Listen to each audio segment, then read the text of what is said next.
வாசிக்கப்பட்ட வேத பகுதி ஆளுக்காலும் ஒவ்வொரு இந்த தலைப்பு தான் யோசித்திருப்பீங்க. வாசிக்கப்பட்ட இந்த வேத பகுதி யாத்திராகமும் 33 1 to 10 வரை வாசித்தோம். இதில் நம்ம இன்றைக்கி பார்க்க போகிற வசனம் யாருன்னா சொல்கிறீங்களான்னு பார்த்தேன். 7வது வசனம்.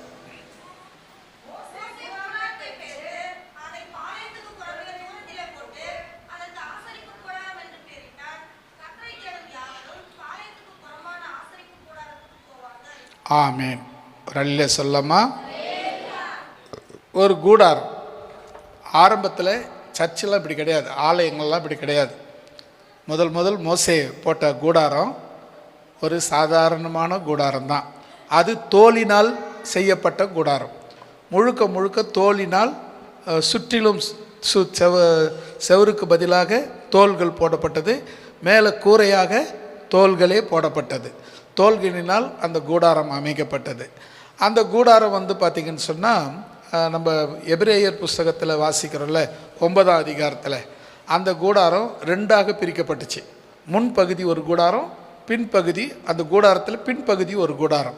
அந்த முன்பகுதி கூடாரம் பரிசுத்த ஸ்தலம், பின்பகுதி இருக்கிற கூடாரம் மகா பரிசுத்த ஸ்தலம். இப்படி பழைய ஏற்பாட்டில் அந்த கூடாரம் 2ஆக வகுக்கப்பட்டது, பிரிக்கப்பட்டது. அதில் பரிசுத்த ஸ்தலத்தில் பரிசுத்த ஸ்தலத்தில் காணிக்கை செலுத்துகிற பலி செலுத்துகிற இடம் இருந்தது. மகா பரிசுத்த ஸ்தலத்தில் மன்னா வைக்கப்பட்ட பொற்பாத்திரம் இருந்தது, தூபகலசம் இருந்தது, அந்த உடன்படிக்கை பெட்டி இருந்தது. அந்த உடன்படிக்கை பெட்டிக்குள்ளே மன்னா இருந்தது, ஆரோனுடைய துளிர்த்த கோல் இருந்தது அப்படின்னு சொல்லி நம்ம எபிரேயர் 9ஆம் அதிகாரத்தில் நம்ம தெளிவாக அதை நம்ம பார்க்குறோம். அதனால் இப்போ நம்ம அந்த கூடாரத்தை பார்த்திங்கன்னா நம்ம இன்றைக்கி ஒரு 5 கூடாரங்களை நம்ம பார்க்க போகிறோம். அதில் முதல் நம்ம பார்க்க போகிற கூடாரம் ஆசரிப்பு கூடாரம். ஆசரிப்பு கூடாரம்னா தேவனை ஆராதிக்கிற கூடாரம். அப்போ நீங்கள் இதில் கவனிச்சிங்கன்னு சொன்னால் இந்த வசனத்தை மறுபடியும் 7வது வசனத்தை படிங்களேன். மோசே கூடாரத்தை பெயர்த்து அதை பாளையத்துக்கு புறம்பே தூரத்திலே போட்டு அதற்கு ஆசாரிப்பு கூடாரம் என்று பெயரிட்டான். கர்த்தரை தேடும் யாவரும் பாளையத்துக்கு புறம்பான ஆசரிப்பு கூடாரத்துக்கு போவார்கள். அல்லேலூயா. இப்போ ஆசரிப்பு கூடாரம் நம்ம முதல் பார்க்க போகிற கூடாரம் ஆசரிப்பு கூடாரம். இந்த ஆசரிப்பு கூடாரம் என்னது, எப்படிப்பட்டது அப்படின்னு சொல்லி வேதத்தில் நம்ம தெளிவாக வாசிக்கிறோம். இப்போது அது மக்கள் நடுவில் இருந்தது, மக்களாக நடுவில் இருந்தது. அதை பெயர்த்து பாளையத்துக்கு வெளியே கொண்டு போய், அதாவது அவங்க கூடியிருக்கிற மக்கள் மத்தியில் இல்லாமல் அதை வெளியே கொண்டு போய் ஒரு கூடாரம் போட்டார் மோசே. அந்த கூடாரத்துக்கு அவர் என்னன்னு பேரிட்டார்? ஆசரிப்பு கூடாரம். ஏன்? ஜனங்கள் எல்லாம் இங்கே கர்த்தரை ஆசரிக்கணும், ஆராதிக்கணும், அவரை தொழுது கொள்ளணும், அவரை பணிந்து கொள்ளணும், அவருடைய குறைகளை, குற்றங்களை, வேதனைகளை, கஷ்டங்களை அவரிடத்துல பகிர்ந்து கொள்ளணும், ஆண்டவர் அவர்களை ஆசீர்வதிக்கணும் அப்படிங்கிறதுக்காக அந்த கூடாரம் பாளையத்துக்கு புறம்பாக போடப்பட்டது. இப்போ அடுத்தது நம்ம பார்க்க போகிற வசனம் என்ன? அடுத்த பகுதி நம்ம பார்க்குறோம். கர்த்தரை தேடுகிற யாவரும் பாளையத்துக்கு புறம்பான ஆசரிப்பு கூடாரத்துக்கு போனார்கள். கர்த்தரை தேடணும்னா நீங்கள் எங்கே போகணும்னு சொல்லி வேதம் சொல்லுது? ஆசரிப்பு கூடாரத்துக்கு போகணும். ஆலயத்தில் தேவனை தேடணும்னா நீங்கள் ஆலயத்தில் போய் தேடணும். அதுதான் இங்கே வேதத்தினுடைய முக்கிய கருத்தாக இருக்கிறது. நம்ம தனியாக ஜெபம் பண்ணால், வீட்டிலேயே ஜெபம் பண்ணால் ஆண்டவர் வரமாட்டாரா? ஆண்டவரை கூப்பிட்டா அங்கே வரமாட்டாரா? அப்படின்லாம் நிறைய பேர் மேதாவிகள் கேட்பாங்க. அவங்களுக்கெல்லாம் நம்மளால் பதில் சொல்ல முடியாது. நமக்கு தேவை வசனம்தான், ஆதாரம் வசனம்தான், அடிப்படை வசனம்தான். எல்லாமே நமக்கு வேதத்தை தவிர வேறு ஒன்றும் கிடையாது. நம்ம பேசுகிறது வேதம், வாசிக்கிறது வேதம், சொல்கிறது வேதம், கேட்குறது வேதம், கடைப்பிடிக்கிறது வேதம். எல்லாத்துக்கும் நமக்கு வேதம் தான் நமக்கு பிரதானமான சட்ட புத்தகம். ஆமென். நமக்கு எதுவாக இருந்தாலும் பைபிள் சொல்லுதா? இப்போ நம்ம சொல்கிறோம், சில நேரத்தில் சொல்கிறோம், ஒருத்தர் நான் ஒரு உபதேசம் சொல்கிறேன், வேறு ஒருத்தர் வந்து உபதேசம் ஒன்று சொல்கிறாரு. இப்போ நீங்கள் யார் உபதேசத்தை கேட்கணும்? ஏன் உபதேசத்தை கேட்கணுமா, அவர் உபதேசத்தை கேட்கணுமா? அப்படின்னா அது போல் நேரங்கள் வரும் பொழுது நீங்கள் உங்கள் கையில் இருக்கிற வேதம் என்ன சொல்லுகிறது என்று தான் பார்க்க வேண்டும். இந்த 2 பேரில் யார் சொல்கிறது வேதத்தில் இருக்கோ அவங்க சொல்கிறத தான் நீங்கள் கேட்கணும். மற்றவங்க சொல்கிறத கேட்க வேண்டிய அவசியம் இல்லை. அவர் பெரிய ஆளுங்க, அவசியம் இல்லை. அவர் பெரிய மகானுங்க, அவசியம் இல்லை. அவர் பெரிய பணக்காரங்க, அவசியம் இல்லை. அவர் ரொம்ப படித்தவருங்க, அவசியம் இல்லை. அப்போ எது அவசியம் அப்படின்னா, ஒருத்தர் சொல்றது வேதத்தில் இருந்தால் மட்டும்தான் அது அவசியமானது. மற்றவங்க யார் சொன்னாலும் அது அவசியமற்ற வார்த்தையாக இருக்கும். அப்போ நமக்கு தேவை வேதத்தில் சொல்லப்பட்டிருக்கிறது. கர்த்தரை எங்கேயும் தேடலாம், அது தப்பு கிடையாது. இப்போ நான் போயிட்டுருக்கிறேன், ஒரு பகுதியில் நடந்து போயிட்டுருக்கிறேன், பைக்கில் போயிட்டுருக்கிறேன், காரில் போயிட்டுருக்கிறேன். அங்கே எனக்கு ஒரு நிர்பந்தம் ஏற்பட்டுச்சு. இப்போ நான் சர்ச்சுக்கு வந்து தேடணுமானா இல்லை, அங்கேயே தேவனை தேடணும். ஆனால் தேவனை தேடணும்னு சொல்லும்போது, ஆலயத்தில் தேடணும்னு சொல்லும்போது, தேவன் அதற்காகவே வாரத்தில் ஒரு நாளை குறித்திருக்கிறார். அல்லேலூயா. அதுதான் இந்த நாளை தேவன் நமக்கு நியமித்து கொடுத்திருக்கிறார். இப்போ எல்லாருக்கும் இன்னைக்கு விட்ட வேலை எதுவும் வேலை இல்லையா உங்களுக்கு அப்படின்னா, இல்லை, இல்லாமல் இல்லை, ஏதாவது ஒரு வேலையை செஞ்சுக்கிட்டு இருப்பீங்க. ஆனால் ஏன் அப்படின்னா, இந்த கர்த்தரை தேடுகிற யாவரும் பாளையத்துக்கு புறம்பே இருக்கிற ஆசரிப்பு கூடாரத்தில் வந்து தேட வேண்டும் என்று வேதம் சொல்லுகிறபடியால் நாம் என்ன பண்ணியிருக்கிறோம்? இப்போ இந்த ஆசரிப்பு கூடாரத்துக்கு வந்திருக்கிறோம், தேவனை தேடிக்கிட்டு இருக்கிறோம். அவரை காணாமல் நம்ம போக மாட்டோம். அல்லேலூயா. நிச்சயமாக பார்ப்போம்.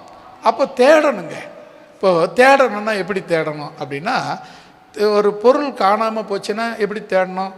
ஜாக்கிரதையாக தேடணும். அதுதானே. இப்போ வேதத்தில் ஒரு பெண், அந்த பெண் வந்து 10 வெள்ளிக்காசு வச்சிருந்தார். அதில் ஒரு வெள்ளிக்காசு காணாமல் போச்சு. அவங்க என்ன பண்ணாங்களாம்? வீட்டை பெருக்கி, விளக்க கொளுத்தி வீட்டை பெருக்கி ஜாக்கிரதையாய் தேடினாங்க. அப்போ அந்த வெள்ளிக்காசு அவ்வளோ முக்கியமா அப்படின்னா, ஆமாம். எப்படி முக்கியம்னு சொன்னால், ஒரு பெண்ணை நிச்சயம் பண்ணுறாங்க பாருங்களேன். நிச்சயம் பண்ண பெண்ணுக்கு ஒரு அடையாளம். இப்போல்லாம் அந்த மாதிரி அடையாளம்லாம் வைக்கிறதில்ல. இப்போ மோதிரம் மாற்றுறாங்க, அந்த மோதிரம் கூட சில பேர் மாற்றுறாங்க, சில பேர் மாற்றுறதில்ல. நிச்சயம் பண்ணாங்களான்றதுக்கு அடையாளமே கிடையாது. ஆனால் பழைய காலங்கள்லாம் பார்த்திங்கன்னா, ஒரு நிச்சயம் பண்ண பெண்ணுக்கு 10 காசுகள், அதாவது நெத்தியில் இந்த பக்கம் 5 காசு, இந்த 5 வெள்ளிக்காசு அப்படியே சரமாக கோத்து அது தலையில் கட்டிடுவாங்க. அந்த பெண்ணை பார்த்த உடனே அவங்களுக்கு என்ன தெரியும்? இது திருமணத்துக்கு நிச்சயிக்கப்பட்ட பொண்ணு, அதன் தலையில் 10 வெள்ளிக்காசு கட்டியிருக்கிறாங்க, ஒருத்தர் வந்து இதை நிச்சயம் பண்ணிட்டு போயிருக்கிறாரு அப்படின்னு அர்த்தம். இதுதான் அந்த காலத்தில் அந்த நடைமுறையில் இருந்துச்சு. இப்போ இந்த பெண்ணு அந்த 10 வெள்ளிக்காசில் ஒரு வெள்ளிக்காசு காணாமல் போச்சு. அது போனால் என்ன, மிச்சம் 9 இருக்க, அட்ஜஸ்ட் பண்ணிக்கலாமான்னா, அப்போ அவங்க என்ன அங்கே பார்ப்பாங்கன்னு சொன்னால், ஒரு பெண் இந்த வெள்ளிக்காசை கூட சரியாக காப்பாற்ற முடியலன்னா அவங்க குடும்பம் பண்ணுறதுக்கு அருகதையற்றவர்களாக மாறிவிடுவாங்க. அதனால் அவங்க கல்யாணத்துக்கு தகுதி இல்லாதவர்களாக மாறிடுவாங்க. அவங்க கல்யாண வாழ்க்கை அதோடு முடிஞ்சிடும், நிச்சயத்தோடு முடிஞ்சிடும். அதுக்கப்புறம் கல்யாண வாழ்க்கை பேச்சுக்கு இடம் இல்லாமல் போயிடும். அதனால் அந்த பெண்ணுக்கு அந்த கல்யாண வாழ்க்கை முக்கியங்கிறதுனால அந்த வெள்ளிக்காசு முக்கியமாக காணப்பட்டது. அல்லேலூயா. இந்த வெள்ளிக்காசை எப்படி தேடினாங்களா?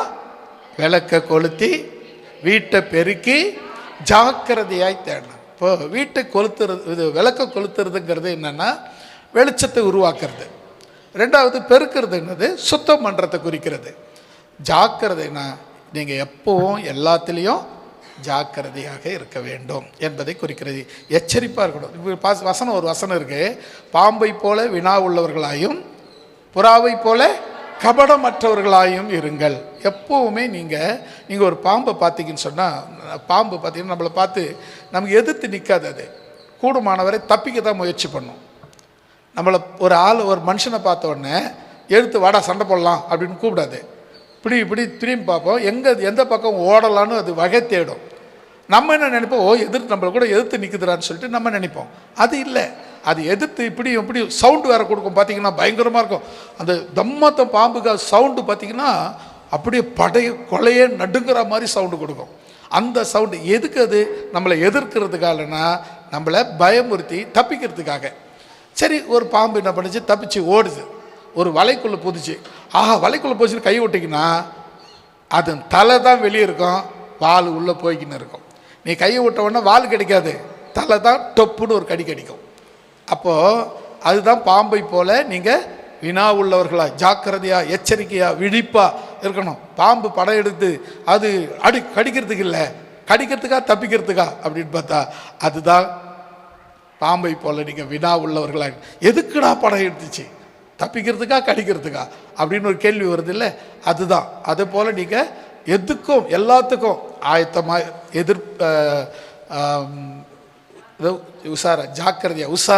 ஜாக்கிரதையாக இருக்க வேண்டும். அதே போல் புறா பார்த்திங்கன்னா அது கபடம் இல்லாதது. புறா கபடம் இல்லாத ஒரு ஜீவன். அதை எதுக்கு இன்னும் கூட ஒப்பிடுவாங்கன்னு சொன்னால் பரிசுத்த ஆவிக்கு ஒப்பிடுவாங்க. பைபிளில் பார்த்திங்கன்னா இயேசு கிறிஸ்து ஞானஸ்தானம் எடுத்து கரையேறின உடனே பரிசுத்த ஆவி புறா ரூபம் கொண்டு, அதாவது பரிசுத்த ஆவி எப்படி இருந்தாரா, புறா ரூபத்தில் காணப்பட்டார். அப்படி அது சில பேர் என்ன பண்ணுறாங்கன்னா, அது தப்பாக வசனத்தை படிக்கிறாங்க. புறாவை காமிச்சாக்கா புறா தலைமையில் ஒரு சபையில் எல்லாரும் ஆராதனை பண்ணும்போது புறாவை தூக்கி விட்டா பரிசுத்தாவி வந்த மாதிரி கணக்கு பண்ணுறாங்க. அதெல்லாம் தப்பு.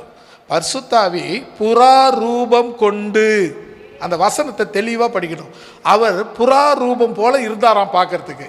அது இயேசுவின் மேல் அமர்ந்தார் அப்படின்னு வேதம் சொல்லுகிறது. அப்போது பரிசுத்தாவி எதை குறிக்கிறதுனா, நீங்கள் புறா எதை குறிக்கிறதுனா பரிசுத்த ஆவியை குறிக்கிறது. இன்றைக்கி நிறைய பேர்கிட்ட பரிசுத்த ஆவி இருக்கா அப்படின்னா, இருக்கா யோசிக்க வேண்டியது பார்த்தீங்களா? அதுதான். ஆனால் நாங்களாம் ரட்சிக்கப்பட்டு ஒரு சில வாரங்களிலேயே பரிசுத்தாவி பெற்றோம். அப்போது சரியாக நடத்தினாங்க, இப்போ சரியாக நடத்தலை அப்படின்னு அர்த்தமா? நம்ம சபையில் வாரத்துக்கு ஒரு முறையாவது வாரத்தில் செய்தி நேரத்தில் பரிசுத்தாவியை பற்றி பேசாமல் செய்தி போனதே இருக்காது. ஏன் அப்படின்னு சொன்னால், பிதா, இயேசு, பரிசுத்தாவி மூவரும் சமம், மூவரும் ஒன்றாக இருக்கிறார்கள். அது நம்ம முதல்ல புரிஞ்சுக்கணும். இப்போ பிதா அவர் ஒரு டைம் அவருடைய வேலைகள் முடித்தார். இயேசு ஒரு டைம் அவருடைய வேலைகள் முடித்தார். இப்போது பரிசுத்த ஆவியானவருக்கு இந்த நேரத்தை கொடுக்கப்பட்டிருக்கிறது. வசனம் அப்படி தான் சொல்லுகிறது. 16:7 யோவான் 16:7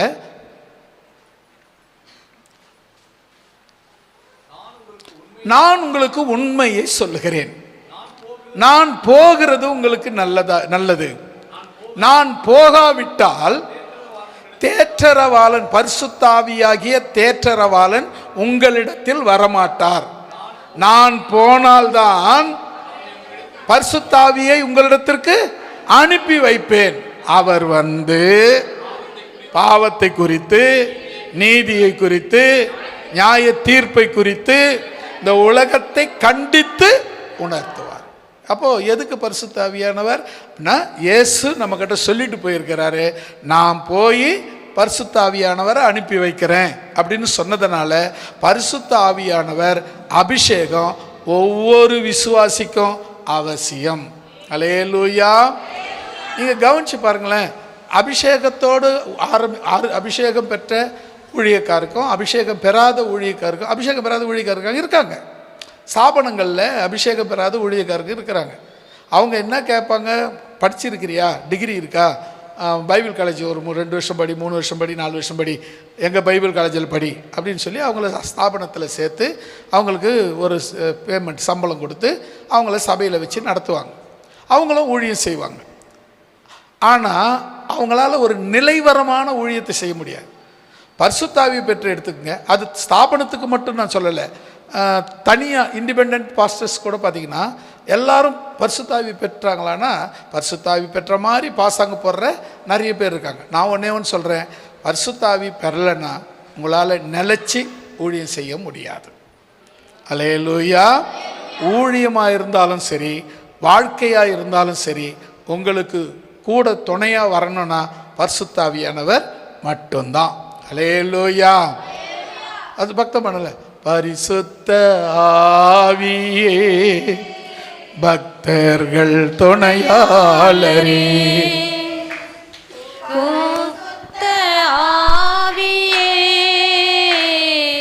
பக்தர்கள் துணையாளரே, கூட இருப்பவரே, குறைகளை தீர்ப்பவரே, பரிசுத்த ஆவியே பக்தர்கள் துணையாளரே, பரிசுத்த ஆவியே பக்தர்கள் துணையாளரே. பாட்டு கவனிச்சிங்களா? பரிசுத்த ஆவியானவரே, பக்தர்களுக்கு துணையாளரே, கூட இருப்பவரே, குறையெல்லாம் தீர்ப்பவரே. பரிசுத்தாவி உங்கள் கூட இருந்தால், அவர் கூட நடந்து வந்தாருன்னா ஒரு குறையும் வராது. அல்லேலூயா. அதுக்கு தாங்க அதிகமாக உங்களாண்ட பரிசுத்தாவியை பற்றி சொல்கிறது. பரிசுத்தாவி நிறைய பேர் பார்த்திங்கன்னா, அது பரிசுத்தாவி நானும் எவ்வளோ ட்ரை பண்ணுறேங்க, ஜெபம் பண்ணுறேங்க, கிடைக்கலங்க அப்படின்னு சொன்னீங்கன்னா அதுக்கு காரணம் என்ன தெரியுமா? பரிசுத்தாவி பெற்றுக்கொள்கிறதுக்கு ஒரே ஒரு தகுதி தான் வேணும்.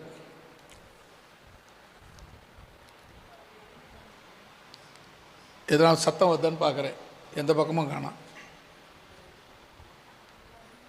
வாஞ்ச மட்டும்தாங்க. அல்லேலூயா. அவர் வேணுன்ற வாஞ்ச விருப்பம் உங்களுக்கு இருந்தால் போதும். அவர் கூப்பிட்டு விருப்பத்தோடு கூப்பிட்டிங்கன்னா அவர் உங்கள் மேலே வந்து அமர்றதை நீங்கள் பார்க்க முடியும். அதுக்கு வேகமாக கையை தட்டணும், குதிக்கணும், ஜிங்கு ஜிங்கு ஜிங்குன்னு குதிக்கணும், எகிரி அடிக்கணும், அப்படி உதைக்கணும், இப்படி மெரிக்கணும், அதெல்லாம் ஒன்றும் கிடையாது. நீங்கள் வாஞ்சியோடு கரங்களை உயர்த்தி, தேவனே உம்முடைய பரிசுத்த ஆவியை என்மேல் அபிஷேகம் பண்ணும் அப்படின்னு சொல்கிற ஒரு வார்த்தையினால தேவன் பரிசுத்த ஆவியை உங்கள் மேல் அனுப்ப வல்லமையுள்ளவராயிருக்கிறார். அல்லேலூயா. ஒரு காலம் வரும், அந்த நேரத்தில் பரிசுத்த ஆவி எடுக்கப்படுமானா அந்த நேரத்தில் நாமளும் இருக்க மாட்டோம். ஏன் அப்படின்னா, பரிசுத்த ஆவியானவர் எடுக்கப்படுற காலத்தில் பரிசுத்தவான்கள் எல்லாரும் பரத்துக்கு போயிடுவாங்க. பரிசுத்தாவி இல்லாத காலத்தில் அடுத்து இங்கே வந்து ஆளுகை செய்ய போத்தியார்னா அந்தி கிறிஸ்து. அந்தி கிறிஸ்து காலத்தில் பரிசுத்தாவியானவர் இருக்க மாட்டார். பரிசுத்தாவியானவர் இருக்கிறதுனால அந்தி கிறிஸ்து இப்போ வரமாட்டான். பரிசுத்தாவியானவர் இருக்கிற வரையிலும் அந்தி கிறிஸ்துவால் தலை எடுக்க முடியாது. பரிசுத்தாவியானவர் எடுக்கப்பட்டு போயிட்டார்னா அந்தி கிறிஸ்துனுடைய ஆதிக்கம், ஆளுகை அதுக்கப்புறம் வரும். அப்போது நீங்கள் புரிந்து கொள்ள வேண்டிய விஷயம் என்னன்னு சொன்னால், நாம் எதுக்காக இன்றைக்கி ஆலயத்துக்கு வந்திருக்கிறோம்?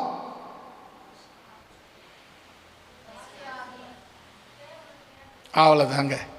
வசனம் படித்த வசனத்தை இதுக்குள்ளவே பார்த்துட்டீங்க. மறுபடியும் அதே வசனத்தை பாருங்க. கர்த்தரை தேடும் யாவரும் பாளையத்துக்கு புறம்பான ஆசரிப்பு கூடாரத்துக்கு போவார்கள். அப்போ எதுக்கு ஆலயத்துக்கு போனோம்? கர்த்தரை தேடும்படியாக நாம் பரிசுத்த ஆசரிப்பு கூடாரத்துக்கு போக வேண்டும். ரெண்டாவதாக யோபு புஸ்தகத்தில் 5ஆம் அதிகாரம் 17 நம்ம அந்த வசனங்களை வாசிக்கலாம். 17 25 வரை வாசிக்கலாம். இதோ தேவன் தண்டிக்கிற மனுஷன் பாக்கியவான், ஆகையால் சர்வ வல்லவருடைய சிட்சையை அற்பமாக எண்ணாதிரும். அவர் காயப்படுத்தி காயம் கட்டுகிறார், அவர் அடிக்கிறார், அவருடைய கை ஆற்றுகிறது. 6 இக்கட்டுகளுக்கு உம்மை நீங்களாக்குவார்.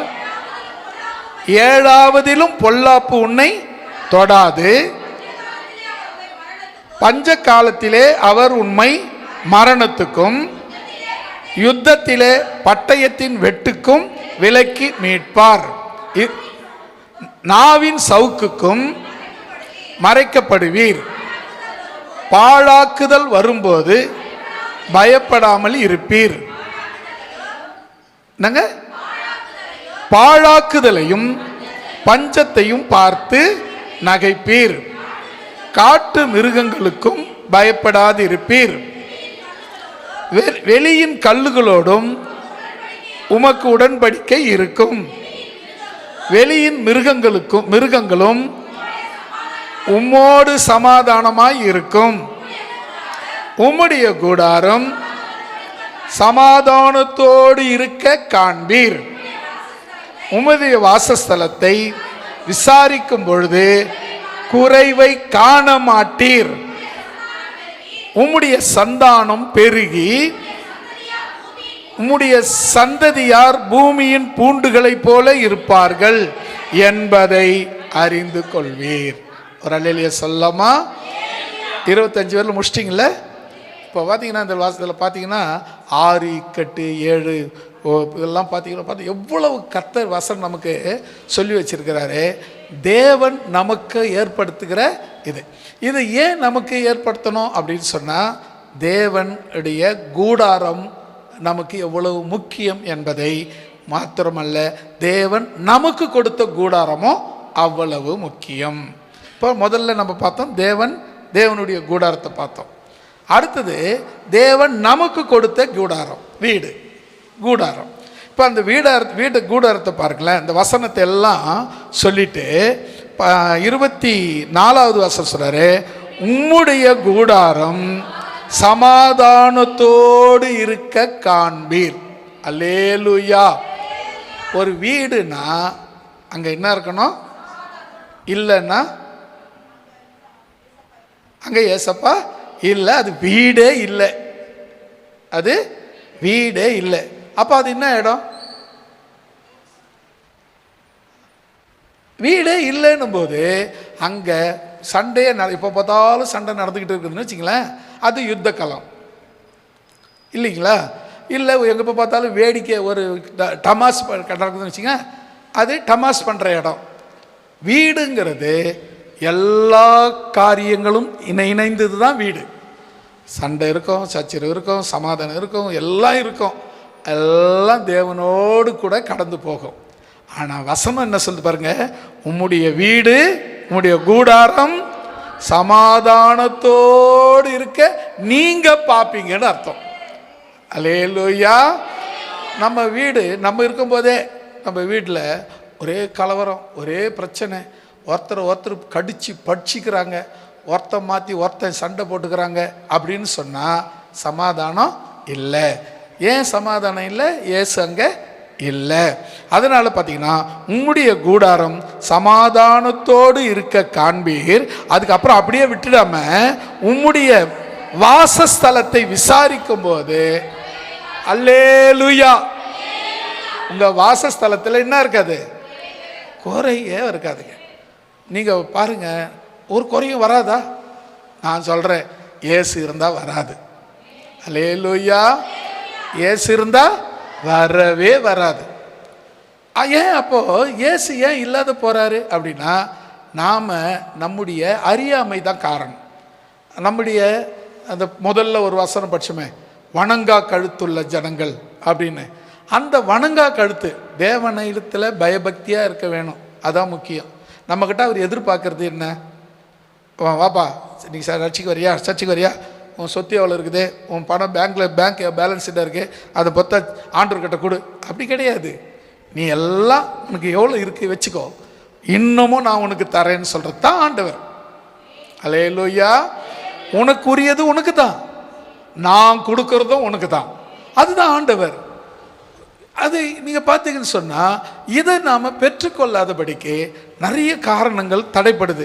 அதுக்கு பார்த்தீங்கன்னா இந்த வசனம் சொல்லுது பாருங்களேன், என்னென்ன கர்த்தர் செய்கிறாரு அப்படின்னு சொல்லிட்டு ஒவ்வொன்றா அந்த வசனத்தில் 17வது வசனத்துலேருந்து, தேவன் தண்டிக்கிற மனுஷன் பாக்கியம், ஆகையால் சர்வ வல்லவருடைய சிட்சையை, எதுனா சின்ன சின்ன சோதனை வந்தால் நீங்கள் என்ன பண்ணக்கூடாது? அற்பமாக எண்ணக்கூடாது. ஆண்டவரை தேடினேன், ஜெபம் பண்ணேன், அங்கே போயும் இப்படி தான் கிடக்கிறேன் அப்படின்னு அற்பமாக சொல்லக்கூடாது. ஏன்னா தேவன் யாரை தண்டிக்கிறாரோ அவன் தான் பாக்கியவான். அல்லேலூயா. அடுத்தது இந்த 18வது வசனங்களேன், அவர் காயமும் அவர் தான் படுத்துறாரு, கட்டும் அவர் தான் கட்டுறாரு. அல்லேலூயா.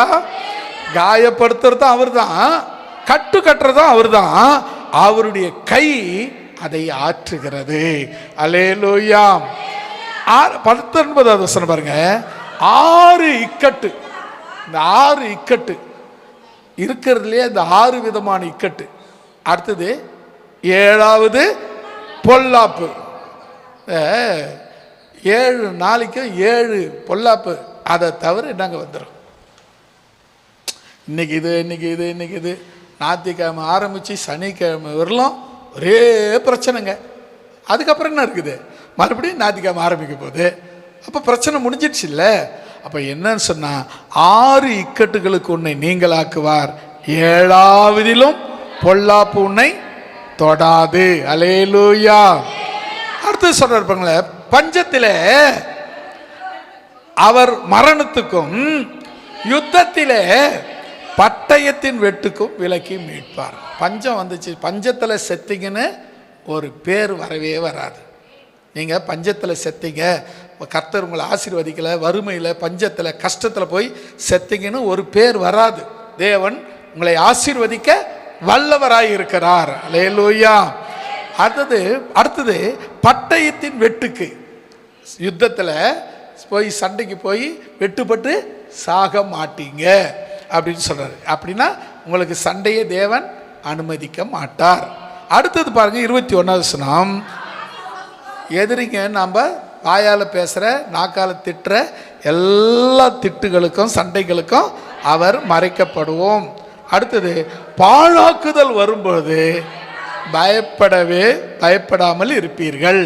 அடுத்தது பாருங்க, 22ல் பாழாக்குதலையும் பஞ்சத்தையும் பார்த்து சிரிப்பீர்கள். அல்லேலூயா. பாழாக்குதல் வருது, பஞ்சம் வருது, அதை பார்த்து நீங்கள் என்ன பண்ணுவீங்க, சிரிப்பீங்க. இந்த பஞ்சம் ஒன்றும் பிரச்சனையே இல்லை, ஆண்டவர் பார்த்துக்குவாரு அப்படின்னு சொல்லி சிரிப்பீங்க. அடுத்து சொல்றாருங்க, காட்டு மிருகங்களுக்கும் பயப்படாமல் இருப்பீர்கள். அல்லேலூயா. காட்டு மிருகங்களுக்கு கூட நீங்க பயப்பட மாட்டீங்க. அடுத்தது 23 பாருங்க, வெளியின் கல்லுகளோடும் உமக்கு உடன்படிக்கை இருக்கும், வெளியின் மிருகங்களும் உம்மோடு சமாதானமாக இருக்கும். மிருகங்கள் கூட உங்களுக்கு அகைன்ஸ்டா எதிரா எழும்பாது. அதை விட எல்லாத்தை விட முக்கியமானது 24வது வசனம், உன் கூடாரம், உம்முடைய கூடாரம், உங்களுடைய கூடாரம் சமாதானத்தோடு இருக்கும். கரங்களை தட்டி கர்த்தர் நாமத்தை மகிமைப்படுத்தலாமா? உங்க கூடாரம் எப்படி இருக்க போது? சமாதானத்தோடு இருக்க காண்பீர்கள். அது மட்டும் இல்லை, உம்முடைய வாசஸ்தலத்தை விசாரிக்கும் பொழுது உங்க வாசஸ்தலம் என்ன இருக்காது, குறைவே இருக்காது. அல்லேலூயா. முடிவா 25வது வசனம் பாருங்களேன். யாருங்க அவங்க? சந்தானமா?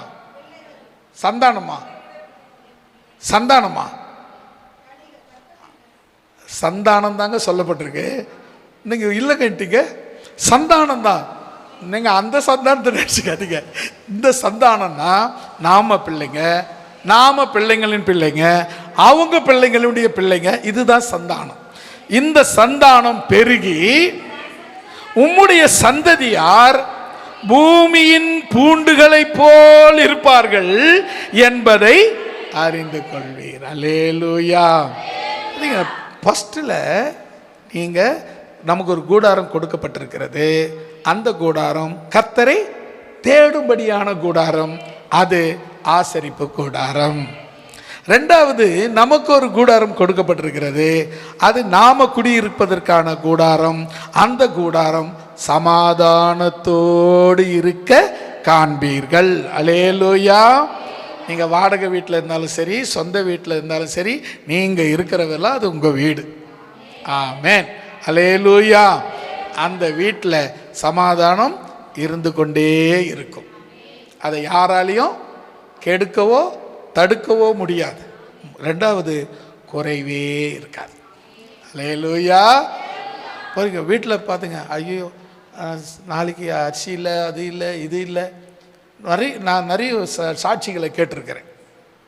என்னுடைய சாட்சியம் இருக்குது. இதுவரையிலும் இந்த ஊருக்கு வந்து ஏறக்குறைய 42 வருஷங்கிட்ட ஆகப்போகுது. இதுவரையிலும் எனக்கு சாப்பாட்டுக்கு இல்லை. இப்போ தான் பசங்க சம்பாதிக்கிறாங்க. அதுக்கு முன்னே எந்த விதமான இன்கம் வருமானம் கிடையாது. கர்த்தரை தேடி கர்த்தரை நம்பி வந்துட்டேன்.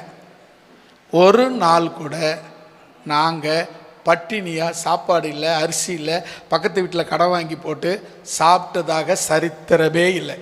ஒரு நாளும் எங்களை தேவன் பட்டினியாய் போடவில்லை. ஒரு நாளும் ஒருபோதும் ஒன்றும் குறைவுபட்டதே இல்லை. அப்போ அதுக்கு என்ன காரணம்?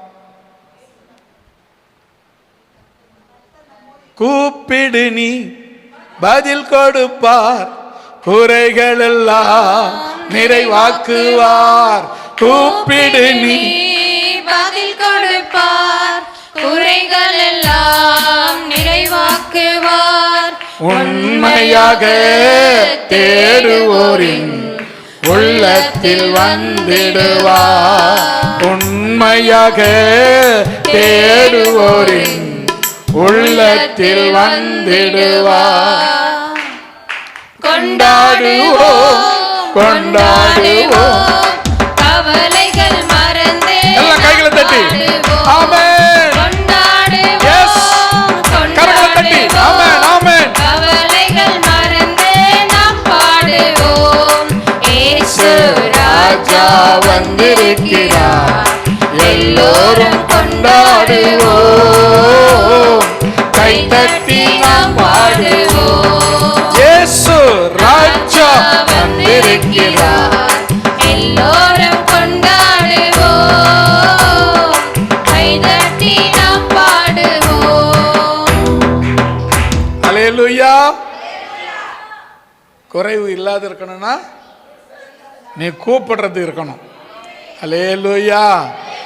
ஏசப்பான்னு கூப்பிட்டா எங்க இருந்தாலும் வந்து என்னன்னு கேட்பார். குறைவே வராது உன் வீட்டுக்கு. குறைவு இருக்குதுன்னா நீ சரியா கூப்பிடலன்னு தான் அர்த்தமே தவிர அவர் ஆசீர்வதிக்கலைன்னு அர்த்தம் கிடையாது.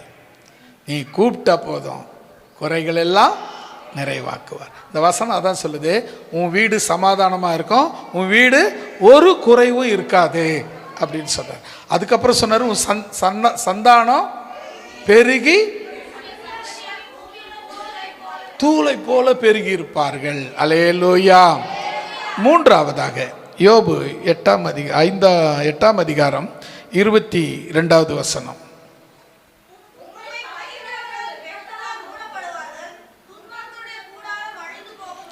ஆமென். மூணாவது, முதல்ல பார்த்தோம் கர்த்தருடைய கூடாரம். அந்த கூடாரத்துக்கு ஒரு பேர் இருக்கு, ஆசரிப்பு கூடாரம். ரெண்டாவது ஒரு கூடாரம் பார்த்தோம், அது தேவன் நமக்கு கொடுத்த கூடாரம். அந்த கூடாரம் எப்படி இருக்கும்னு பார்த்தோம், சமாதானத்தோடு இருக்கும், குறைவில்லாமல் இருக்கும். அதையும் சேர்த்துக்கணுங்க. சமாதானம் மட்டும் இல்லை, குறைவில்லாத இருக்கும். அதுக்கப்புறம் பார்த்தீங்கன்னா உன் சந்தானம் அப்புறம் எல்லாம் சொல்லப்பட்டிருக்கு, அதெல்லாம் முக்கியமானது. அதுக்கு அப்புறம் மூணாவது நம்ம பார்க்க போகிறோம் துன்மார்க்கனுடைய கூடாரம். முதல்ல பார்த்து கர்த்தருடைய கூடாரம், ரெண்டாவது பார்த்தது நம்முடைய கூடாரம், மூணாவது பார்க்கறது துன்மார்க்கனுடைய கூடாரம். இப்போ மறுபடியும் படிங்க.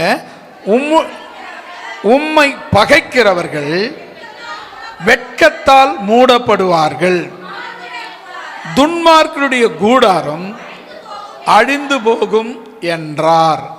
ஆமென். அல்லேலூயா. இப்போ தேவனை பகைக்க முடியுமா அப்படின்னா பகைக்கிறாங்க, நிறைய பேர் பகைக்கிறாங்க. எனக்கு தெரிஞ்சு ஒரு சகோதரர் பணத்துக்காக ரட்சிக்கப்பட்டு நல்ல விசுவாசியாக இருந்தார். எப்போ பார்த்தாலும் பைபிளும் கையுமாவே இருப்பார். பைபிள் அவர் பேரை என்ன ஆயிடுச்சுன்னு சொன்னால் சண்முகம் அவர் பேர். அவர் ரட்சிக்கப்பட்ட பிறகு எப்போ பார்த்தாலும் எங்கே பார்த்தாலும் கையில் பைபிள் இல்லாத இருக்க மாட்டார். அதனால் அவர் பேர் என்ன ஆயிடுச்சுன்னா பைபிள் சண்முகம் ஆயிட்டார். பைபிள் சண்முகம்னா எப்போ பார்த்தாலும் பைபிள் கையில் இருக்கும். எப்போ பார்த்தாலும் நேரம் கிடைக்கும் போதெல்லாம் பைபிள் வாசிப்பார். பைபிளை கையில் வச்சுட்டு பைபிள் அப்படியே மாண்போடு அழைச்சிருப்பார். பைபிள் பைபிள் பைபிள் பைபிள் பேரே பைபிள் சண்முகம். கடைசியில் அவருக்கு சில குரூப் என்ன பண்ணிட்டாங்க, பண ஆசையை காட்டினாங்க. பணத்தை நிறைய கொடுக்க ஆரம்பித்தாங்க. பணத்தை கொடுத்து கொடுத்து கொடுத்து கர்த்தரை விட்டு வெளியே போக ஆரம்பிச்சிட்டாங்க. இப்போ அவரை கொண்டு அகைன்ஸ்டாக பிரசங்கம் பண்ண ஆரம்பித்தாங்க. பைபிளை பற்றி பேசுகிறேன், மூச்சுக்கு 30 வாட்டி பைபிளை பற்றி பேசுகிறவன் இப்போ பைபிளை பற்றி எதிராக பேசுகிறான். எதிரான வார்த்தைகளை, தவறான வார்த்தைகளை பேச ஆரம்பித்தான். அப்போ அவங்க மனைவி சொன்னாங்க, இல்லைங்க, நீங்கள் போகிற ரூட்டு சரியில்லை, நீங்கள் தவறான பாதையில் போகிறீங்க, ஆண்டவரை எதிர்த்துக்காதீங்க, நீங்கள் நம்ம நல்லா இருக்க முடியாது அப்படின்னு பல முறை எச்சரித்தாங்க. அவருக்கு பணம் கண்ணை மறைச்சிடுச்சு. பல ஆயிரங்களாக லட்சங்களாக கைக்கு வர ஆரம்பித்த உடனே நிறைய பேர் அது மாதிரி பண்ணுவாங்க. ஆண்டவர்கிட்ட நீ நல்லா போகிறேன்னா அதை கெடுக்கிறதுக்கு ஏதாவது ஒரு ரூபத்தை காட்டுவாங்க. எதில் நீங்கள் அதிகமாக வீக்காக இருக்கீங்களோ அதை வச்சு தான் பயன்படுத்துவாங்க. நம்ம பணத்தில் வீக்காக இருந்தோம்னா பணத்தை காமிச்சு நம்மளை பின்னால் இழுப்பாங்க. நம்ம உலக பிரகாரமான செக்ஸில் வீக்காக இருந்தோம்னா பெண்களை காமிச்சு நம்மளை இழுப்பாங்க. உலக பிரகாரமாக இன்னத்தில் நம்ம வீக்காக இருக்கிறோமோ அந்த வீக்னஸை பயன்படுத்தி நம்மளை ஆண்டவரை விட்டு இழுக்க ஆரம்பிப்பாங்க. நம்மளை கொண்டே ஆண்டவரை பகையாக பேச வைப்பாங்க. இதுதான் அவங்களுடைய முக்கிய குறிக்கோள், இதுதான் அவங்களுடைய நோக்கம். இப்போ அவருக்கு பாஸ் கொடுத்தாரு, அவர் சொன்னார், அவருக்கு ஒன்றும் பிரச்சனை இல்லை. ஆனால் உனக்கு தான் தெரியணும், காசு வாங்கிக்கின்னு நான் இப்படி செய்யலாமா செய்யக்கூடாதா அப்படின்னு. ஏன்னா அவங்க காசு கொடுத்தவங்களுக்கு இயேசுவை பற்றி தெரியாது. நீ ஆலயத்துக்கு வந்த உனக்கு தெரியும் இயேசு யாருன்னு, ஆண்டவரோடு வாழ்ந்த உனக்கு தெரியும் இயேசு யாருன்னு, அவர் எப்படிப்பட்டவர்னு உனக்கு மட்டும்தான் தெரியும்.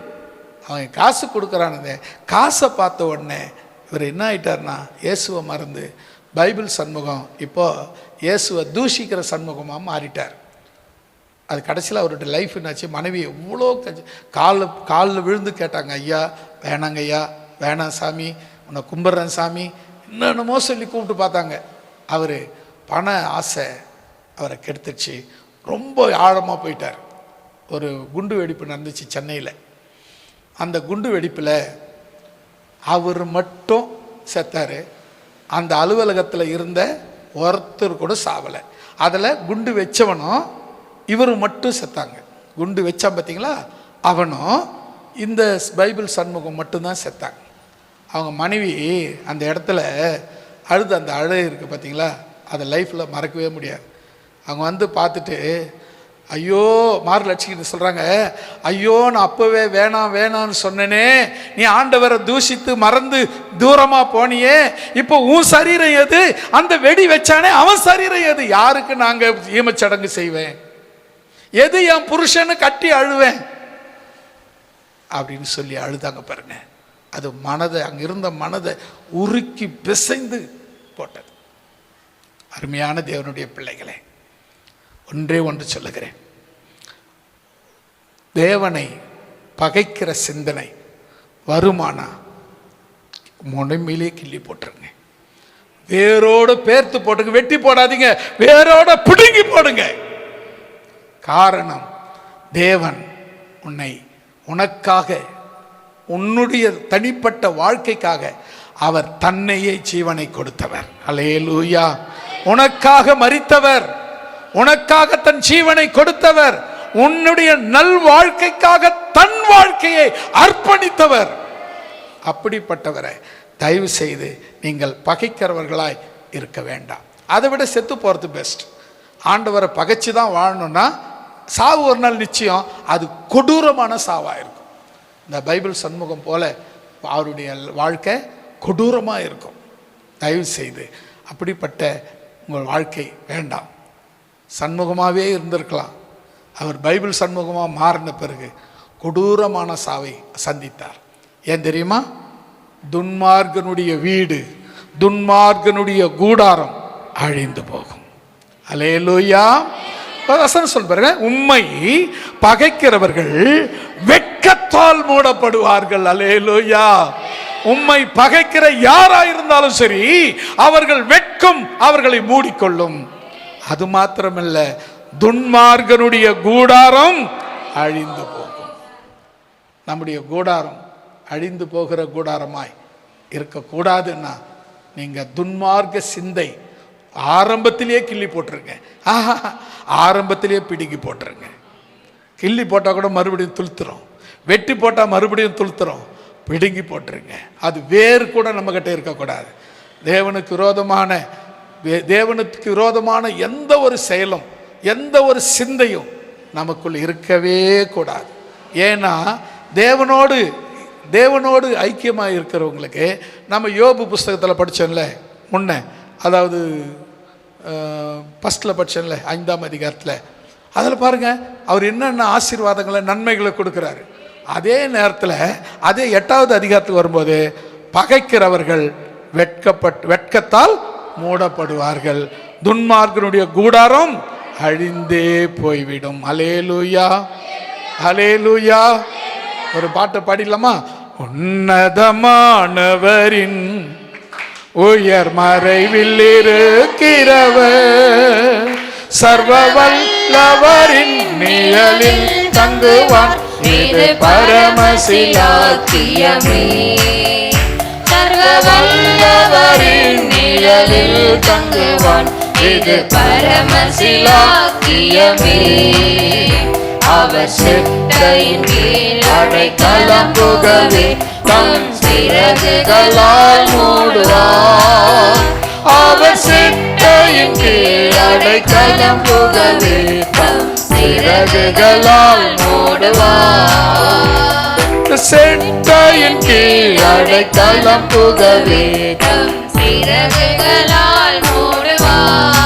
1000 பேர்கள் உன் பக்கம் இருந்தாலும், 1000 பேர்கள் உன் பக்கம் இருந்தாலும், அது ஒரு காலத்தும் உன்னை அணுகிடாதே, உன் தேவனும் தாவரமே. அது ஒரு காலத்தும் உன்னை அணுகிடாதே, உன் தேவனும் தாவரமே. அவர் செட்டையின் கீழ் அடைக்கலம் புகவே, தம் சிறகுகளால் மூடுவார். அவர் செட்டையின் கீழ் அடைக்கலம் புகவே, தம் சிறகுகளால் மூடுவார். அவர் செட்டையின் கீழ் அடைக்கலம் புகவே, தம் சிறகுகளால் மூடுவார். அல்லேலூயா. அடுத்ததாக 3 கூடாரத்தை பார்த்துருக்கோம். முதல் கூடாரம் தேவனுடைய கூடாரம், அதுக்கு ஆசரிப்பு கூடாரம்னு பேர். நமக்கு ஒரு கூடாரம் கொடுத்தாரு, அது சமாதானத்தோடு இருக்கிற கூடாரம். அதை நமக்கு பார்க்க கிருபை கொடுத்துருக்கிறாரு. 3வது நம்ம பார்த்த கூடாரம் துன்மார்க்கருடைய கூடாரம், அது அழிந்தே போகும். 4வது நம்ம பார்க்க போகிறது ஏசாயா 13:20.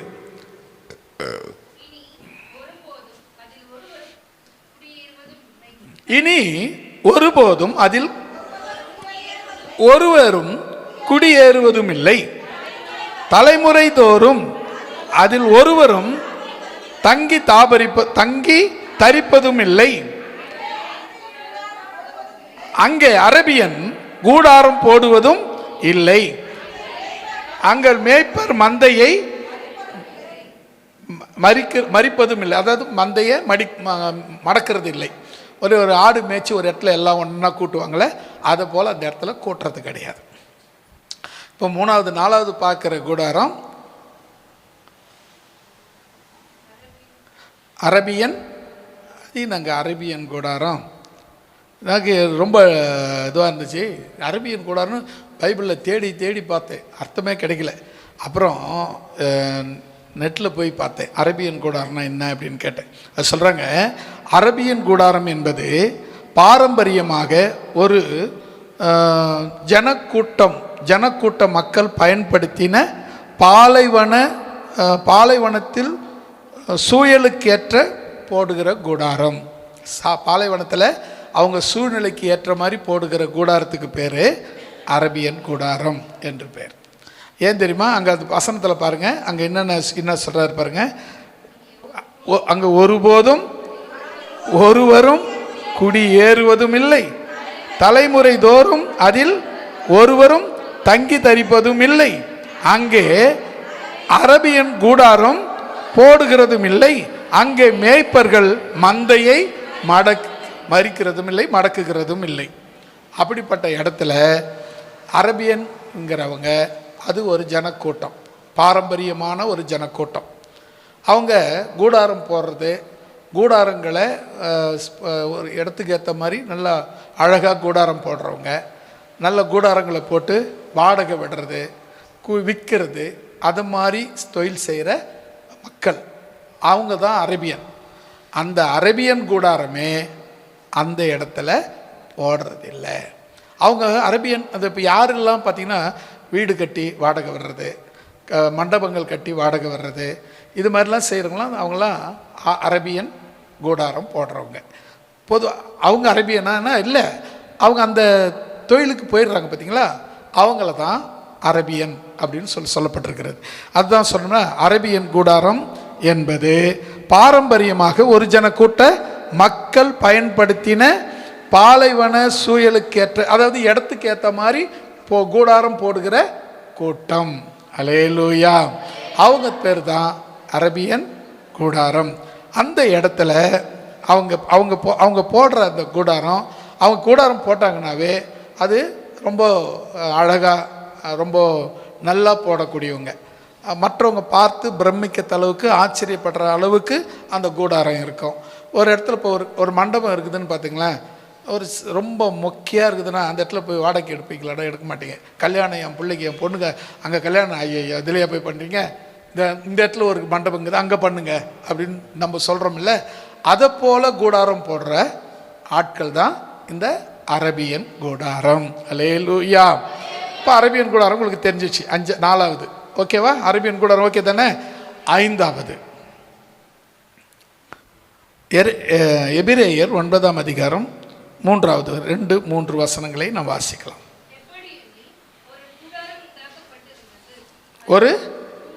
ஒரு கூடாரம் உண்டாக்கப்பட்டிருந்தது, முந்தின பாகத்தில் குத்துவிளக்கும் மேசையும் தேவ சமூகத்து அப்பங்களும் இருந்தன. அது பரிசுத்த ஸ்தலம் எனப்பட்டது. 2ஆம் திரைக்கு மகா பரிசுத்த ஸ்தலம் என்று மகா பரிசுத்த ஸ்தலம் இருந்தது. மகா பரிசுத்த ஸ்தலம் எனப்பட்ட கூடாரம் இருந்தது. இப்போ இங்கே அடுத்தது நம்ம 5வது பார்க்க போகிற 3வது வசனத்தில் 2ஆம் திரைக்கு உள்ளே மகா பரிசுத்த ஸ்தலம் எனப்பட்ட கூடாரம் இருந்தது. இப்போ இது ரொம்ப இந்த வசனம் முக்கியமான வசனம். இந்த கூடாரம் பார்த்திங்கன்னா தேவனுடைய கூடாரம் தான். இந்த தேவனுடைய கூடாரம் எப்படி இருந்தது அப்படின்னு சொன்னால், முதல்ல நம்ம சொன்னல ஃபஸ்ட்லேயே ஆரம்பிக்கும் போது சொன்னதை ஒரு கூடாரம் போட்டார், மோசே ஒரு கூடாரம் போட்டார். அதில் வலது பக்கத்தில் ஒரு தொட்டி இருந்தது, உள்ளே பிரவேசித்த உடனே பலிபீடம் இருந்தது, அதுக்கப்புறம் ஒரு குத்து விளக்கு இருந்தது, அதுக்கப்புறம் மேசை இருந்தது, அதுக்கப்புறம் சமூகத்து அப்பங்கள் இருந்தது. ஃபஸ்ட்டு கூடாரத்தில் என்னென்ன இருந்து சொல்லுங்கள் பார்க்கலாம். பலிபீடம் இருந்தது, முந்திய பாகத்தில் தான் படிங்க, குத்து விளக்கு, பலிபீடத்தை சேர்த்துக்குங்க, பலிபீடம் இருந்தது, அதுக்கப்புறம் குத்து விளக்கு இருந்தது, மேசை இருந்தது, தேவ சமூகத்து அப்பங்கள் இருந்தது. அந்த இடத்துக்கு பேரு பரிசுத்த ஸ்தலம் எனப்பட்டது. இப்போ இவங்க சொல்றது 2வது இடம். இந்த 2வது இடத்தை பாருங்க. 2ஆம் திரைக்குள் மகா பரிசுத்த ஸ்தலம் எனப்பட்ட கூடாரம் இருந்தது. அந்த 4வது வசனத்தை பாருங்க. அதிலே பொன்னால் செய்த தூப கலசம் இருந்தது, முழுவதும் பொன் தகடு பொதிக்கப்பட்ட உடன்படிக்கை பெட்டி இருந்தது. அந்த பெட்டியிலே மன்னா வைக்கப்பட்ட பொற்பாத்திரம் இருந்தது. ஆரோனுடைய தளிர்த்த கோல் இருந்தது. உடன்படிக்கையின் கற்பலகைகள் இருந்தது. இப்போ பார்த்தீங்கன்னா முதல்ல மொத்தம் அந்த மகா பரிசுத்த ஸ்தலத்தில் 4 காரியங்களை பார்த்தோம். என்னென்ன? பலிபீடம், குத்துவிளக்கு, மேசை, தேவ சமூகத்து அப்பங்கள் 4 பார்த்தோமா. அதுக்கப்புறம் ரெண்டாம் திரைக்கு பேர் மகா பரிசுத்த ஸ்தலம்னு பேர். அந்த மகா பரிசுத்தலம் என்கிற கூடாரம், அதுக்கு அங்கே வந்தீங்கன்னு சொன்னால் அங்கே என்னென்ன இருக்குது அப்படின்னா, முதல்ல பார்த்தீங்கன்னா பொன்னால் செய்யப்பட்ட தூப கலசம் இருந்தது. அது பார்த்தீங்கன்னா தூப கலசம் ஒரு கலசம் மாதிரி இருக்கும். அதில் நடுவில் சந்தாக இருக்கும், கேப் இருக்கும். அதுக்கு உள்ள புகை, அந்த வாசனை புகை போடக்கூடிய ஒரு புகை அந்த இது பிடிக்கும். அது ஒரு பிடி இருக்கும். அதை கையெடுத்து இப்படி வாசனை காட்டணும். அதுதான் தூபம் காட்டுறது, தூப கலசம். தீப கலசம் வேறு. அதாவது கற்பூரம் ஏற்றி கொளுத்துற வந்தது அது வேற, தீபக்கால் அது பேர். இதுவும் பேர் தூபக்கால். தீபக்காலுக்கும் தூபக்காலுக்கும் வித்தியாசம். தீபம்ன்றது நெருப்பு ஏற்றி நெருப்பு காட்டுறதுக்கு பேர் தீபம்.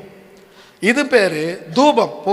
புகை உண்டாக்கி அந்த புகையில் தேவனை பிரியப்படுத்துது, மகிமைப்படுத்தக்கூடியதுக்கு தூப கலசம், தூபக்கால் என்று பொருள். நீங்கள் பார்த்தீங்கன்னு சொன்னால் இந்த தூபக்கால், தீபக்கால், தூபக்கால், தூப கலசம் அப்படின்னா, கால்னா நிற்கிறதா மாதிரி இருக்கும், கலசம்னா ஒரு ஒரு சொம்பு வடிவில் இருக்கும், கூம்பின வடிவில் இருக்கும். அதுக்கு ஒரு கைப்பிடி இருக்கும். அதில் நெருப்பு போட்டு அதில் புகை உண்டாக்கி வாசனை, தேவனுக்கு பிரியமான வாசனையை உண்டாக்கி அந்த புகை உண்டாக்கி அந்த புகையை அந்த மகா பரிசுத்த ஸ்தலம் முழுவதும் காட்டுவாங்க. அதுக்கு பேர் தூப கலசம். அந்த கலசம் எங்கே இருந்தது? மகா பரிசுத்த ஸ்தலம் எனப்பட்ட கூடாரத்தில் இருந்தது. இப்போ இருக்கா? எங்க?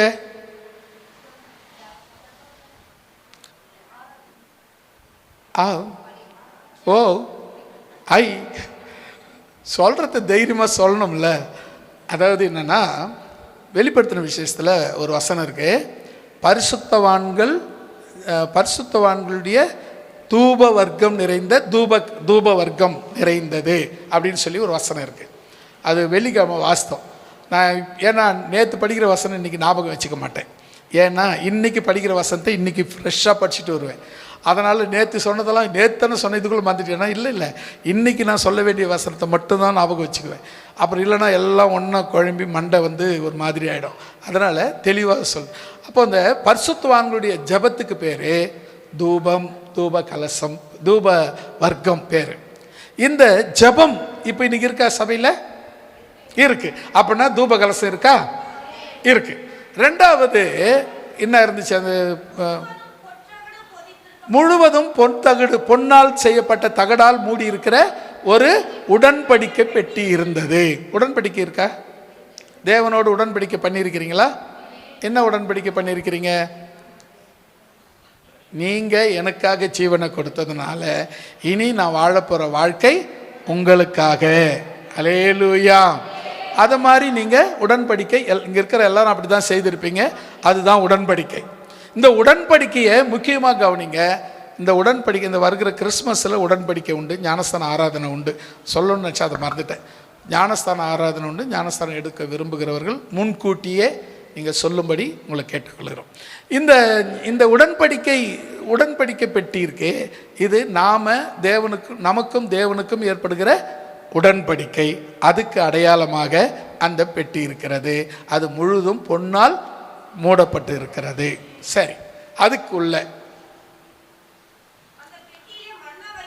அடுத்தது பாருங்க, மன்னா வைக்கப்பட்ட பொற்பாத்திரம் இருந்தது. இப்ப மன்னா எதை குறிக்கிறது? சாப்பாட்டை குறிக்கிறது. அது உண்மைதான், சாப்பாட்டை தான் குறிக்கிறது. ஆவிக்குரிய ஆகாரம் வசனம். இப்போ நம்ம சரி, நீங்கள் வீட்டுக்கு போய் மதியானம் கொஞ்சம் தயவு செய்து 2 புடி வசனத்தை சாப்பிடுங்க அப்படின்னா எத்தனை பேர் ஒத்துக்குவீங்க? ஒத்துக்க முடியாது. மாம்ச பிரகாரமான ஆகாரம் நமக்கு தேவை. இப்போ நம்ம கேட்டுக்கிட்டு இருக்கிறது ஆவிக்குரிய ஆகாரம். இது ரெண்டுத்துக்கும் வித்தியாசம் இருக்குது. ரெண்டுத்தையும் கன்ஃபியூஷன் பண்ணிக்கூடாது. நம்ம போய் நம்ம சாப்பிட்டுட்டு இருக்கிறது ஆவிக்குரிய ஆகாரம், ஆவிக்குரிய வாழ்க்கைக்கு அடுத்த ஸ்டெப் போகிறதுக்கான ஆகாரம். அடுத்தது நம்ம வீட்டுக்கு போய் சாப்பிட போகிறது நம்முடைய சரீரத்துக்கான ஆகாரம். நம்ம சரீரம் இன்னும் கொஞ்ச நாள் பலனோடு இருக்கணும்னா அந்த ஆகாரம் சாப்பிட்டாகணும். அந்த ஆகாரம் தானா இஸ்ரவேல் ஜனங்களுக்கு தேவன் வனாந்தரத்தில் கொடுத்தார். என்ன ஆச்சுன்னா 40 வருஷமாக அவங்க கடந்து எகிப்திலிருந்து கானானுக்கு வரணும். கானானுக்கு வர்ற வழியில் அவங்க 40 வருஷமாக எந்த வேலைக்கும் போகல. ஏன்னா வேலைக்கு போனாங்களா? 40 வருஷமாக வேலைக்கு போகல. அவங்க செருப்பு தேயலை. ரெண்டாவது அவங்க ட்ரெஸ்ஸு பழசாக போகல. அப்புறம் சாப்பாட்டுக்கு வழி என்ன பண்ணுறது? நடந்துக்கிட்டே இருக்கிறாங்களே, 40 வருஷமாக நடந்துக்கிட்டே இருக்கிறாங்க. வேலைக்கு போனது தானே சாப்பாடு. அப்போ சாப்பாட்டுக்கு இல்லை. அப்போ சரி இருக்கிற சாப்பாடு வச்சு சாப்பிட்டுக்கணும். 40 வருஷமாக சாப்பிட முடியும், 40 வருஷமாக சேமித்து வைக்க முடியும். அப்போ அதுவும் இல்லை. அப்போ என்ன பண்ணார்னா அவர் பரலோகத்தின் சாப்பாட்டை மன்னாவை அவங்களுக்கு கொடுத்தார். அல்லேலூயா. அது சைஸ் எப்படி இருந்ததுதான்? கொத்தமல்லி சைஸ் இருந்ததுதான். அது வெண்மையாக இருந்ததுதான். அது ருசி தேனிட்ட பணியாரம் போல இருந்ததுதான். பணியாரம் தேனிட்டு போட்டு தேன் போட்டு சாப்பிட்டா எப்படி இருக்குமோ அது போல இருந்ததுதான். அந்த மன்னா ஒரு நாளைக்கு ஒருத்தருக்கு இவ்வளோன்னு விகிதமாக கொடுக்கப்பட்டுச்சு. அதிகமாக எடுத்தவங்களுக்கு அதிகமாகவும் இல்லை, குறைவாக எடுத்தவங்களுக்கு குறைஞ்சும் போகலை. இப்போ இந்த 40 வருஷமாக தேவன் வனாந்தரத்தில் போஷித்தார் என்று சொல்லக்கூடிய அந்த சாப்பாட்டு பாத்திரம் அதுக்குள்ளே இருந்தது. அல்லேலூயா. கரங்களை தட்டி கர்த்தர் நாமத்தை மகிமைப்படுத்துவோமா? எப்போவாவது நாளைக்கு சாப்பாட்டுக்கு இன்னைக்கு வருத்தப்பட்டிருக்கிறீங்களா? படவே படாதீங்க. ஏன் தெரியுமா? காகங்களை போஷிக்கிற கர்த்தர் உன்னையும் என்னையும் போஷிக்க வல்லவராய் இருக்கிறார். அல்லேலூயா. ஆகாயத்து பறவைகளை கவனித்து பாருங்கள். அவைகள் விதைக்கிறதும் இல்லை, அறுக்கிறதும் இல்லை, நூற்கிறதும் இல்லை. அவைகளுக்கு பிழைப்பூட்டுகிற பரமபிதா உங்களுக்கும் பிழைப்பூட்ட வல்லவராய் இருக்கிறார். அல்லேலூயா. அதுதான் வேதம் தெளிவாக சொல்லுகிறது. அடுத்தது நமக்கு சாப்பாடு போடுற சாப்பாட்டு பாத்திரம் அந்த மன்னாவில் இருந்தது. உன்னை போஷித்து வழி நடத்தும் போது நீ இயேசுக்குள்ள வாழ்க்கையை ஆரம்பித்து நீ பரலோகம் போய் சேர்ற வரலும் உன்னை வழி நடத்துவேன், ஏற்ற வேளையில் உனக்கு ஆகாரம் கொடுப்பேங்கிற அடையாளத்துக்கு அந்த பொற்பாத்திரம் வைக்கப்பட்டிருக்கிறது. அல்லேலூயா. வசனம் கூட சொல்கிறது, சிங்கக்குட்டிகள் தாட்சி அடையும், பட்டினி கிடக்கும், கர்த்தரை தேடுகிற ஒருவருக்கும் குறைவில்லை. அல்லேலூயா. கர்த்தரை தேடுறவங்களுக்கு குறையே கிடையாது. சிங்கக்குட்டி காட்டில் அடிச்சு பிடிச்சி சாப்பிட்றது, அந்த சிங்கமே பட்டினி கிடந்தாலும் ஒரு கதை ஞாபகத்துக்கு வருது, சொல்லிடலான்னு நினைக்கிறேன். ஒரு சிங்கம் என்ன பண்ணிச்சான், ரொம்ப பசியாக இருந்து நரியை கூப்பிட்டு, வா, உன்னை சாப்பிட்டாலாம் எனக்கு பத்தாது, நீ என்ன பண்ணுற, நீ போய் காட்டுக்குள்ளே போய் எதையாவது ஒரு மிருகத்தை பிடிச்சின்னு வா, இல்லை கூட்டிகிட்டு வா, உன்னால் பிடிக்க முடியாது, கூட்டிகிட்டு வா, எனக்கு சாப்பாடு வேணும், போ, ஓடு ஓடு ஓடுன்னு. இந்த நரி போச்சு. நரி போன உடனே போகிற வழியில் ஒரு கழுதையை பார்த்துச்சு. கழுதையை பார்த்தோடனே, கழுதண்ணாச்சு, சிங்க ராஜாவை பார்த்தேன், அவர் உங்ககிட்ட என்னை அனுப்பி வச்சார், என்னடா அப்படின்னார். என்னடான்னு அது கேட்டுச்சு. அதுக்கு நரி சொல்லுது, உன்னை அவருக்கு பதிலாக ராஜாவாக அபிஷேகம் பண்ண கிரீடம் வைக்க போகிறாராம், உன்னை ராஜாவா உன்னை ஏற்படுத்த போகிறாராம், அதனால் சிங்கம் உன்னை கூப்பிட்டாரு, நீ வா அப்படின்னு. பாருங்கள், நல்லா கவனிங்களேன். சிங்கம் கூப்பிட்டா போகலாமா? முதல் கேள்வி. சரியா? ரெண்டாவது, நரி கூப்பிட்டா போகலாமா? ரெண்டாவது கேள்வி. இவர் என்ன பண்ணார்? போனார். போன உடனே சிங்கம் பார்த்து ஓடி வந்து அடிக்க ஆரம்பிச்சது. அதில் தப்பிச்சு காதல் அடிபட்டு தப்பிச்சு ஓடி வந்துடுச்சு. அப்போ நரிக்கிட்ட போய், டேய் படுபாவி, என்னை கொல்றதுக்கு சிங்கங்கிட்ட அனுப்பினியா அப்படின்னு சொல்லி நரிக்கிட்ட கழுதை கேட்குது.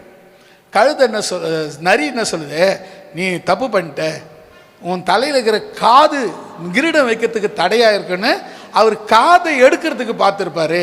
நீ தான் முட்டாள்தனமாக வந்துட்ட அப்படின்னு. அப்படியா சொல்கிற அப்படின்னு சொல்லி நல்ல கவனிங்க. இது எவ்வளவு கேனையங்கிறத அது காட்டுது பாரு. சரின்னு சொல்லிட்டு அப்படியா சொல்கிற அப்படின்னு சொல்லி ரெண்டாவது முறை இட்டும்போது திருப்பி தாக்கிறதுக்கு வருது. வால் அடிபட்டு வால் கட்டிக்குது. அப்புறம் மறுபடியும் நிறைய கேட்குது, டேய் அவன் கொலைகாரன்டா, என்னை கொல்றதுக்கு பார்க்குறானே. இல்லை ராஜா, நீங்கள் இல்லை கழுதியார, நீங்கள் சிங்காசனத்தில் உட்காரணும்ல, அப்போ அந்த வால் உனக்கு தடையாக இருக்கும்ல, அதனால் அந்த வாழை எடுக்கிறதுக்கு தான் அவர் பிரயாசப்பட்டிருக்காரு. முதல்ல கிரீடம் வைக்கிறதுக்கு காதை எடுக்கிறதுக்கு பிரயாசப்பட்டார். இப்போ அந்த வால் உனக்கு டிஸ்டர்பாக இருக்கல, சிங்காசனத்தில் உட்காரணும்ல, அது உனக்கு டிஸ்டர்பாக இருக்குன்னு தான் அவர் எடுக்கிறதுக்கு முயற்சி பண்ணியிருப்பார் அப்படின்னு சொல்லுது நரி. இப்போவாவது கழுதிக்கு அறிவு வரணும்ல, வரல.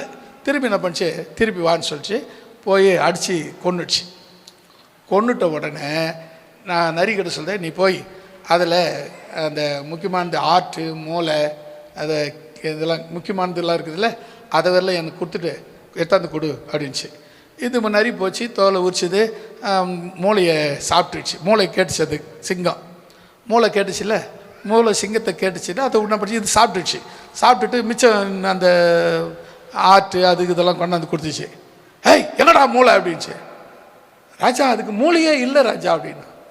என்னடா சொல்கிறேன், ஒரு வாட்டி கூப்பிட்டேன், 2 வாட்டி கூப்பிட்டேன், அதுக்கு மூளை இருந்தால் அது வந்திருக்குமா ராஜா, அது வந்துடுச்சு பத்தியா, அதனால் அதுக்கு மூளை இல்லை ராஜா, அதுக்கு மூளையே இல்லை, அதனால தான் நான் மூளை அது சாப்பிட்டுச்சு.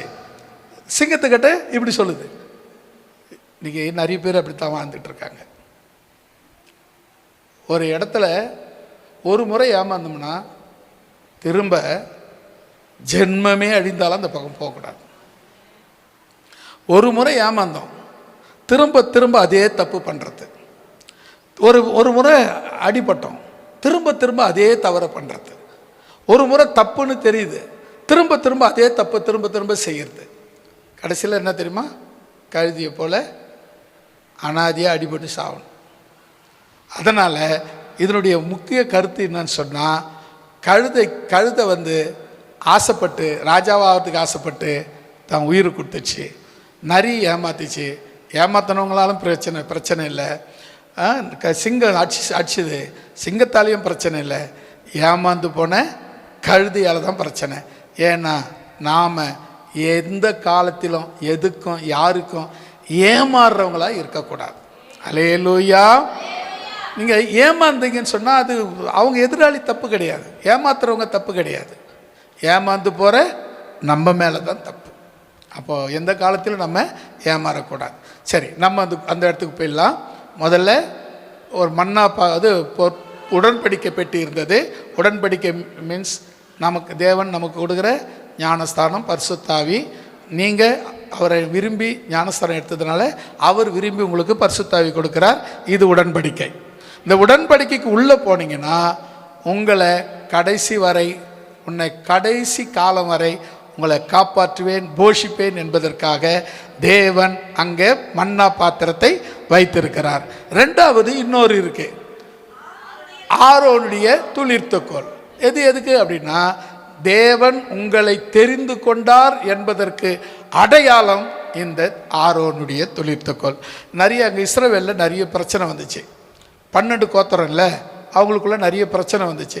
என்ன அப்படின்னா, இவர் மட்டும்தான் ஆசாரியனாக இருக்கணுமா, நாங்கள்லாம் ஆசாரியனாக இருக்கக்கூடாதா, இவர் ஆராதனை பண்ணாதான் ஆண்டவர் ஏற்றுக்குவாரா, நாங்கள் ஆராதனை பண்ண ஏற்றுக்க மாட்டாரா அப்படிங்கிற ஒரு பேச்சு வந்துச்சு. அப்புறம் தான் மோசையை கேட்டால் ஆண்டவர் சொல்கிறார், நீ எல்லாருடைய வம்சத்துக்கு ஒருத்தருடைய கோலை வாங்கி வையினார். 12 கோத்திரத்துக்கு 12 கோல் வச்சாங்க.